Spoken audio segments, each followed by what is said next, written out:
Hoy, Virgiline, ano? May pinagkwentuhan ka na? Ano kaya pinag-usapan ni Virgiline pati ni Feling Taga? Makalapit mo. Huwag ka mag-alala, Feli. Wala rin akong pinagkukwentuhan, no? Tsaka nung may hita ako. At nung may hita ako, pagbalaban ng maraming tao na buntis ang si Nena at si Peter ang nakabuntis.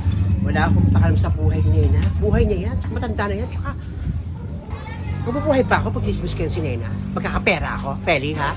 Buti naman, alam mo, na wala kang makikita kahit di ko may bunganga mo. Pag mo akong tinatakot-takot, Feli, wala akong parang sa mga ganyan. Sige na, alis na. Narinig ko lang, pero huwag ka mag-alala. Hindi ka pagsasabi kahit kanino. Ay, Feling Taga. Sino yung sinasabi ni Virgil na buntis? Ano sasabihin mo, Alicia mo? Ewan ko sa'yo. Kung naman nagtatanong lang, suplada mo talaga. Sino kaya? Wala na. Narinig pa ni Alicia Moore. Visit na Virgilin to. Ano kaya magiging anak ni Nena? Lalaki o babae? At sino kaya kamukha? Si Peter o si Nena? Nakaka-excite naman tong buhay ni Nena. Pero at least isang lalaki lang din umarangkada sa kanya. Swerte-swerte ni Nena, nakakaingit. Hoy, Virgiline!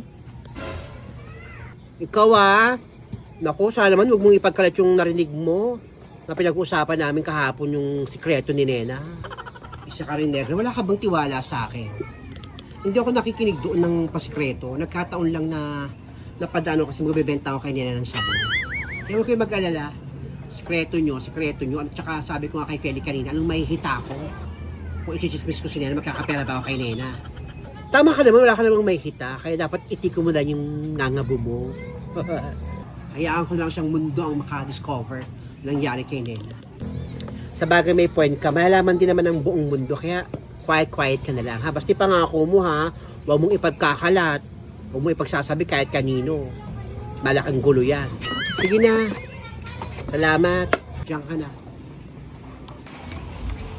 Akala mo naman, just yung... Ay! Aling Adelfa! Dito pa pala kayo sa Cavite? Hindi pa kayo nakakauwi ng Batangas? Ay, oo. Nandiyan pa kasi si Peter, tsaka si Blandina sa bahay. Kaya, dito muna kami sa Cavite. Yung tindahan doon konti lang naman din ang laman, kaya pinasarado ko na. Naku, may kwento sana ako. Subukan mo lang, Virgin, magkwento. Ha? Anong kwento mo? Bobongian kita. Uy! Virgin, anong kwento mo? Wala akong kwento sa inyo. Sige na ho, ingat ho kayo papuntang palengke. Kala ko may kwento ka. Sige na, punta pa akong palengke, meron pa akong ulam. Salamat, ingat ka ha.